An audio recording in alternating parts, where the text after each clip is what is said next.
حضرت علی رضی اللہ عنہ کے پاس ایک دفعہ 3 شخص آئے جن کا کاروبار سانجھا تھا۔ ایک نے کاروبار میں 1/2 حصہ رقم لگائی تھی، دوسرے نے 1/9 حصہ رقم لگائی تھی، جبکہ تیسرے نے 1/3 حصہ رقم لگائی تھی۔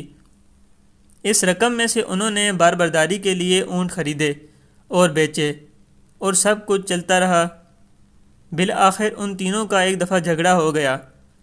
فیصلہ یہ ہوا کہ اب ہمیں الگ الگ ہو جانا چاہیے۔ باقی مال تو انہوں نے تقسیم کر لیا، مگر اونٹوں کو تقسیم کرنا مشکل تھا۔ کسی نے کہا کہ اونٹوں کو بیچ کر قیمت تقسیم کر لو، مگر تینوں بضد تھے کہ اونٹ ہی لیں گے۔ کوئی آدمی رقم لینے کے لیے تیار نہ تھا۔ مشکل یہ کہ اونٹوں کی تعداد 17 تھی، جو کسی طرح بھی برابر تقسیم نہ ہو سکتی تھی۔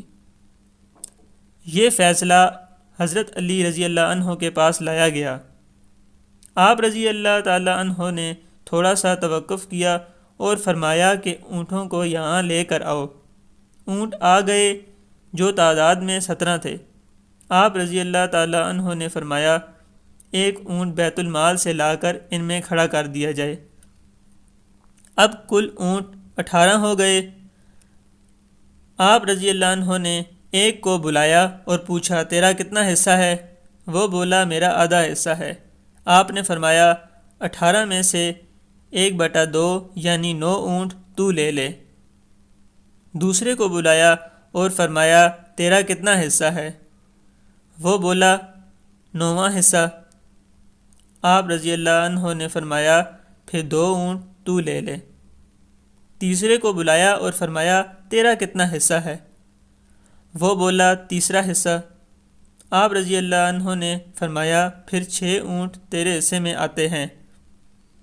اس طرح سب نے اونٹ لے لیے اور کل 17 اونٹ تقسیم ہو گئے۔ باقی ایک اونٹ بیت المال کا بچ گیا۔ آپ رضی اللہ عنہ نے فرمایا کہ اسے لے جا کر بیت المال میں واپس کر دو۔ اس طرح تمام لوگ آپ رضی اللہ عنہ کے فیصلے سے حیران و ششد رہ گئے۔